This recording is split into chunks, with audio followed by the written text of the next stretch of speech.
মুস্তাফিজুর রহমান কঠিন অনুশীলন করছে চ্যাম্পিয়ন্স ট্রফি জেতার জন্য। বাংলাদেশ দল এবার চ্যাম্পিয়ন্স ট্রফি জয়ের উদ্দেশ্যে যাচ্ছে। বাংলাদেশ দলের ক্যাপ্টেন নাজমুল হোসেন শান্তর বক্তব্য স্পষ্ট, চ্যাম্পিয়ন্স ট্রফি জয় করেই দেশে ফিরবে। চ্যাম্পিয়ন্স ট্রফির দলে যারা সুযোগ পেয়েছেন তারা হলো মাহমুদুল্লাহ রিয়াদ, সৌম্য সরকার, ওপেনিংয়ে তানজিম হাসান তামিম, মুশফিকুর রহিম, নাহিদ রানা, মুস্তাফিজুর রহমান, তানজিম সাকিব, পারভেজ হাসান ইমন সহ অনেকেই। চ্যাম্পিয়ন্স ট্রফি দলের সুযোগ পাওয়া এই প্রত্যেক প্লেয়ারই বিপিএলে দুর্দান্ত পারফরমেন্স করেছে। বাংলাদেশের কোটি কোটি ভক্তরা আশা করতেই পারে যে বাংলাদেশ দল এবার চ্যাম্পিয়ন্স ট্রফি জয় করেই দেশে ফিরবে। আগামী 20 ফেব্রুয়ারি ভারতের বিপক্ষে ম্যাচ দিয়ে চ্যাম্পিয়ন্স ট্রফির মিশন শুরু করবে টাইগাররা।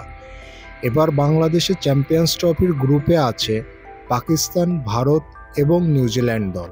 চ্যাম্পিয়ন্স ট্রফিতে খেলবে 8 দল, এর মধ্যে 6 দলই এখন মাঠে ব্যস্ত। যে দুটি দলের ম্যাচ প্রস্তুতির অভাব তার একটি হলো বাংলাদেশ দল। তবে 20 ফেব্রুয়ারি ভারতের বিপক্ষে মাঠে নামার আগে একটি প্রস্তুতি ম্যাচ খেলার সুযোগ পাচ্ছে বাংলাদেশ দল।